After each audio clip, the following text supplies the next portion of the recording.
I've just seen a tweet put out by the Roll20 app, the official Roll20 guys, and they said what did they say here? They said, in a single word, what is one trait that every good GM needs to have?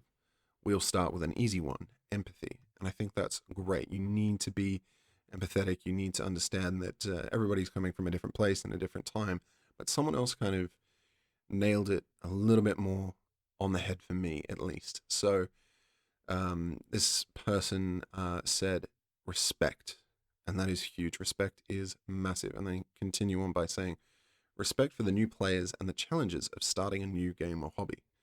We all were new players at some point. You have to be patient. You have to allow people to make mistakes. You can't critique them. You can't judge them. And you cannot force them to play in your style or fashion or the way that you think it should be done. There is no right way to play games. There's a different way play. There's a different play style and group for everyone out there. So respect where people are coming from and just enjoy their differences. Respect for the veterans who've played for years. The other side of that coin. I've played for almost a decade, well, over a decade now. I play with people who have been playing almost as long as I've been alive, and I love running brand new games for brand new players because you get that incredibly vast contrast of people who are just discovering it and the magic for the first time, and then you've just got this amazing amount of experience from players who've been playing for decades because they think so differently. They've played different editions, they've played different role playing systems, and they're not coming through this predetermined, lens or anything. And they're bringing exciting ideas from years and years of experience. And boy, do I respect that. Um, GMs need to respect themselves, their own time, their effort and ability. Give yourself credit where credit is due. Understand that you were maybe a player who's now graduated or shifted into the GM role. I personally have been a forever GM, and I'm damn proud of it because I love GMing. Um, Unless there's a particular group or game that really piques my interest and scratches that itch, I don't necessarily enjoy playing. I need to be thinking and improvising all the time. But that means that I've honed my skill, and I'm incredibly proud of where I've come from. And you should too. Every session you run is a stepping stone towards an incredible journey, and you'll be able to look back at a year from now, several campaigns from now, and you'll be amazed at how far you come and how much better your games really can be. Um, they continue to say respect for the game and its history. Just because Dungeons and Dragons is the most popular game out there and it's the OG, the original, doesn't mean it's the best. Every game system I've tried brings something new. It focuses your creativity in a different way. You strategize differently. You tell stories differently. The entire theme of the game might be something that Dungeons and Dragons just simply can't provide. So have respect for each game, young and old. Even different editions.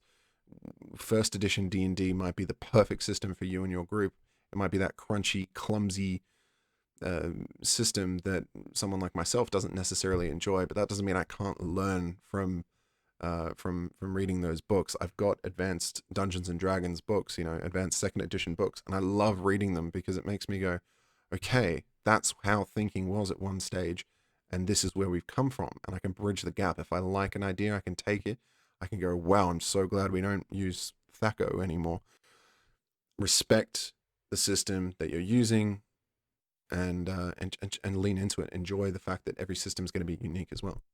Um, and then, and I love this, respect for the puns and goofiness, even in serious campaigns.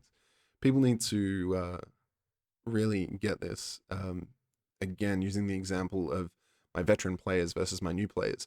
My new players are so excited and so absorbed in the experience of Dungeons and Dragons. They're finally playing it. They're doing it. They're like, oh, I get to be this character, and it's all fresh and new and exciting. For the old crew, they enjoy their puns. They enjoy their banter. We play online and we everybody exchanges gifs. We put gifs in the Discord to kind of represent the moment that's happening, and that's relatable. That's what's happening right now. So lean into it and enjoy it. I find myself making so many more terrible dad joke puns with that group, and we all love it. Things get completely out of hand, but that's the fun of that group. And because it is a paid game, I don't necessarily mind that that's where they want to take it, because it's for the players more than it is for me. But if I was to get hung up on that, I would just get so frustrated. I'd be like, no, guys, it's a serious campaign. It's not. It's their campaign, primarily in this case. So I lent into it, and now I'm loving it. I really enjoy it. That said, if everybody's on board and playing a seriously immersive, let's focus on speaking characters all the time, I'll lean into that too, because I don't mind being super immersive. There's been whole sessions that I played in the past with really roleplay heavy groups where we didn't roll any dice, and everything was just dialogue the entire 3 hour session. So I love that too. That's pretty easy to run as a GM. And of course, the old, oh, but my prep would be wasted. Who cares? You can use it next week. You can always use that prep next session if things, kind of get delayed. No one's ever on a time constraint necessarily, unless it's a one shot. So whatever your group's doing, whatever silliness, whatever banter, whatever kind of makes that group unique, lean into it, because likely chances is when that campaign ends, you're not going to find another group like it. Even if you play a different campaign, things are going to shuffle up a bit. People are going to play different characters. People might start taking it a bit more seriously. I know that's happened in the past as well. So yeah, I thought this was just a really good way of summarizing things, guys. Respect your players, respect the game, respect yourself, and respect everybody. I think it's pretty fitting right now, the way the world's going. Just yeah, let's love each other, and let's embrace that we're all unique and different and wonderful. Thanks for watching.